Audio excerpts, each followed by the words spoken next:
ଆମର RI ARI ଆଉ revenue supervisor ତିନି ଜଣ ମାନେ ତିନିଟା କ୍ୟାଡରର ଆମର ଗୋଟିଏ ସଂଘ ସମସ୍ତେ ଯିବୁ 5300 ପାଖାପାଖି ଅଛନ୍ତି। ଆମର 9900 ଷ୍ଟ୍ରେନ୍ଥରୁ 5300 ଅଛନ୍ତି ଆଉ ପାଖାପାଖି 46% ଭ୍ୟାକାଣ୍ଟ ଅଛି।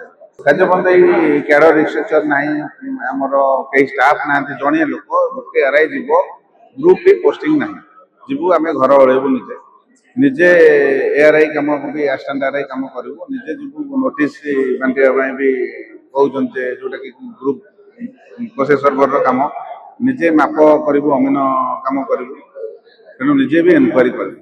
ତେଣୁ ଆପଣ 5ଟା ପୋଷ୍ଟର, ତେଣୁ ଆମେ ଗୋଟିଏ ପୋଷ୍ଟ ହିଁ ଅଛି ଆଉ 4ଟି ପୋଷ୍ଟ ଭ୍ୟାକାଣ୍ଟ। ସରକାରଙ୍କୁ ବାରମ୍ବାର ଦିଆହେଇଛି, ବହୁତ ଥର ଦିଆହେଇଛି। ଆମ କ୍ୟାଡରର 2009 ପରଠୁ 2-3-2009 ପରଠୁ କ୍ୟାଡର ଆଉ ରିଷ୍ଟ୍ରକ୍ଚର ହେଇନି। ଆମର ପୂର୍ବତନ ରାଜସ୍ୱ ମନ୍ତ୍ରୀ ମାନ୍ୟବର ମନମୋହନ ସାମଲଙ୍କ ସମୟରେ ଯାହା ହେଇଥିଲା, ତା ପରଠୁ ଆଉ କୌଣସି କେହି କିଛି କରିନାହାନ୍ତି, ଆମ କ୍ୟାଡର ରିଷ୍ଟ୍ରକ୍ଚର ହେଇନି। ତେଣୁ ବହୁତ ଥର ବି ଷ୍ଟ୍ରାଇକ୍ ହେଇଛି ପୂର୍ବରୁ, କିନ୍ତୁ ଏଇ ଗଭର୍ଣ୍ଣମେଣ୍ଟରେ ଆମେ ଷ୍ଟ୍ରାଇକ୍ କରିନଥିଲୁ 2 ବର୍ଷ ହେଲାଣି, କିନ୍ତୁ ଆମେ ବାଧ୍ୟ ହେଇକି ଷ୍ଟ୍ରାଇକ୍କୁ ଯାଉ। ଦେଖନ୍ତୁ, ଆମେ ପୂର୍ବରୁ ସରକାରଙ୍କୁ ବହୁତ ଥର ଆମେ ନିବେଦନ ବି କରିଛୁ। ଏଇଟା ଏବେ ଯୋଉ ନିଷ୍ପତ୍ତିଟା ନିଆହେଇଛି, ଏଇଟା କେବଳ କାର୍ଯ୍ୟଭାର ଏତେ ଅଧିକ ହୋଇ ପଡ଼ିଛି ଆଉ କାନ୍ଧ ଉପରେ ଏତେ ବଢ଼ି ଯାଇଛି, ତାକୁ ସମୟ ଭିତରେ ସବୁବେଳେ କରିବା ସମୟ ହେଉନି। ସମୟ ନ ହେବା ଏବଂ ଆମର ଯୋଉ ଆର୍ଆଇ ଅଫିସ ଗୁଡ଼ିକରେ ଅଛି ସେଥିରେ ଷ୍ଟାଫ୍ ନ ରହିବା ଆଉ କାର୍ଯ୍ୟଭାର ଅତ୍ୟଧିକ ହେବାରୁ ହିଁ ଏ ଡିସିସନଟା ନିଆଯାଇଛି।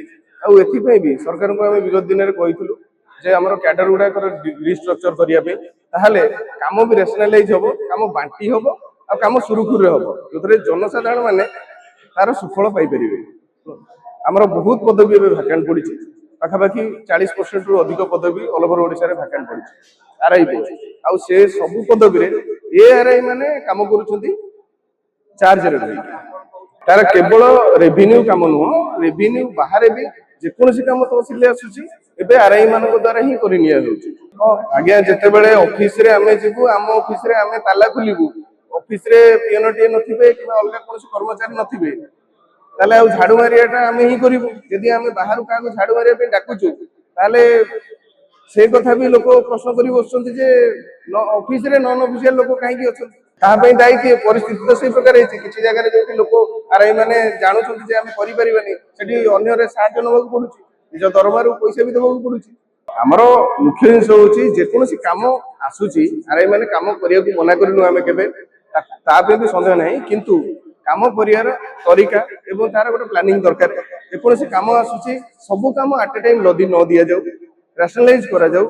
ଯେକୌଣସି କାମ ଆସୁଛି ତାକୁ ସରିବା ପର୍ଯ୍ୟନ୍ତ ଅପେକ୍ଷା କରାଯାଉ, ତା ପରବର୍ତ୍ତୀ କାମକୁ ଏଙ୍ଗେଜ କରାଯାଉ। ଏମିତି କରାଯିବା ଦ୍ୱାରା କାର୍ଯ୍ୟଭାର ବି କମିବ। ଏହା ଦ୍ୱାରା ଆମର ଯୋଉ କ୍ୟାଡର ରିଷ୍ଟ୍ରକ୍ଚର ରହୁଛି ସେଥିରେ ପୋଷ୍ଟ ବି କ୍ରିଏଟ ହବ, ପୋଷ୍ଟ କ୍ରିଏଟ ହେଲେ ଅଲଗା ରିକ୍ରୁଟମେଣ୍ଟ ବି ହବ, ତ ସେଥିରେ ବି ଯୋଉ ଏମ୍ପ୍ଲୟି ମାନେ ଆସିବେ, କର୍ମଚାରୀ ମାନେ ଆସିବେ, ସିଏ ବି ଆମ କାମକୁ ଇଏ କରିପାରିବେ।